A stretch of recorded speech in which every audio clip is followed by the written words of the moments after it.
Hello, my name is Al Ali, and I'm here to talk to you about upper body lifts. The majority of people that have that procedure are people who used to weigh a lot and lost a lot of weight. So the common terminology for that is massive weight loss patients. When people lose a significant amount of weight, the skin and the fat on the outside act like a dress or a suit on top of a mannequin. Now, the mannequin in humans is the musculoskeletal system, or the muscles and bones. And what happens with the significant decrease in weight, the tissues hang, and they hang all over the body. There's the upper body, the lower body, and the thighs in most people. So what we're talking about today is the upper body. Upper body kind of starts at the bottom of the breast or the chest, and it goes up to the neck. The procedure used to fix all this excess, we call an upper body lift. I invented that procedure. Also, I gave it its name many, many years ago. So I want to kind of go over what sort of things does an upper body lift fix. Three general things that combine to give people unhappiness with their upper body after massive weight loss. The first aspect of the upper body that we usually deal with is these excess rolls in the upper back. Now, sometimes they're not pure rolls. Sometimes they're more subtle than that. But in women, what a lot of women will say is, when I put my bra on, there's this big bump above it. So it could be as subtle as that, or it could be real, formal, maybe more than one roll in the back. So that's one aspect. The other is the chest or the breast, depending on the sex. So in men, what often you see is breast tissue or chest tissue that is not in its proper position. It falls down and it's way below the level of the pectoralis muscle, which sits up here. So in an ideal male, the breast tissue or the chest tissue should be above the level of the bottom of this muscle. But in massive weight loss patients, often this tissue is way below. So that's one aspect that we fix. The last, and it doesn't always, happen to be the issue, but upper arm excess. Now, a lot of times we do upper arm surgery, or what's called brachioplasty, separate from the chest and the upper back. Now, in women, the breast component is quite variable. In women, it could be that they have very large breasts that hang way down.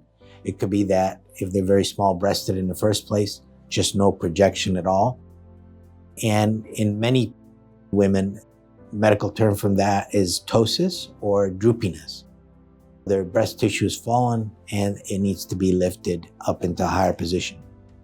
There's a variety of operations that we do to fix on the women's side, and it depends very much on how the patient presents and what they would like to fix.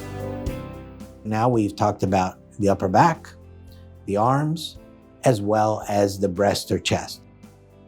An upper body lift essentially is a combination of these three procedures to fix everything together. As a general rule, if the patient is relatively thin and we're not doing anything very complicated, we could do all three of these together, and that's what an upper body lift is. Arm surgery, upper back surgery, and breast or chest surgery. In some people, any or all of these, especially the arms, are so extensive in the surgery that we need to do on them that we really don't want to combine all of these together in a single procedure. We generally have a 6-hour rule, meaning that we don't like to do surgery longer than 6 hours because it is elective surgery. We don't want to have to potentially give you blood or put you in an intensive care unit or that sort of thing. That doesn't make sense to do that for an elective operation. So depending on the particular anatomy at the time that we operate, we may do all of these together or maybe break it up into the arms in one procedure and then the breast and chest as well as the upper back. The operation usually takes about anywhere from 4 to 6 hours. We generally will keep patients in the hospital overnight and send you home the next day. We may or may not put you in a garment Generally, it's like a vest. In a female, it's with cups to accommodate the breast. In a male, it is just a vest that usually goes down to the elbow here and then goes down onto the abdomen. We use a local anesthetic that lasts for an extended period of time for anything that we do, including this operation, and that really helps reduce the amount of discomfort that we have. And when you have this surgery done, we give you an extensive set of medications. We use very little narcotic. We use a group of medicines together with this local anesthetic that's long lasting that really helps you not have to use narcotics, and we prefer that. We don't use drains on anything that we do, including this operation, which I think helps both the patient and helps us. We do have some other tricks that we have to use other than drains to reduce the risk of fluid collections, and that's what drains are used to reduce. They're called seromas. So it's not that we don't do anything, it's just that we use something different, and most people are very thankful not to have to use drains. The recovery from an operation like that kind of depends a little bit on whether you're having a full upper body lift or two parts. If you include arms, it probably is a little bit longer. It also depends on your definition of recovery. If your definition of recovery is when am I out of bed, it's the same day. Even though we keep you in the hospital, you have to get up and walk the same day. The next day you're expected to be up and around and doing most things that you do when you go home, except things that bother you, meaning you're uncomfortable. There are some things that we do with arms, as we talked about in other videos for brachioplasty or arm reductions.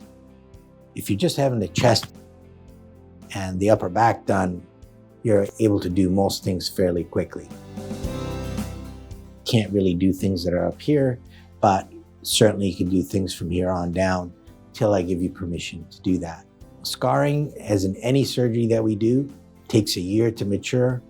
It's not an immediate thing, but right after we do surgery, you could see some remarkable changes. Any surgery that we do, it does take time to mature the final contour as well as the final scar. And in most people, that's about a year. I hope this video is helpful and kind of give you an idea of what an upper body lift is.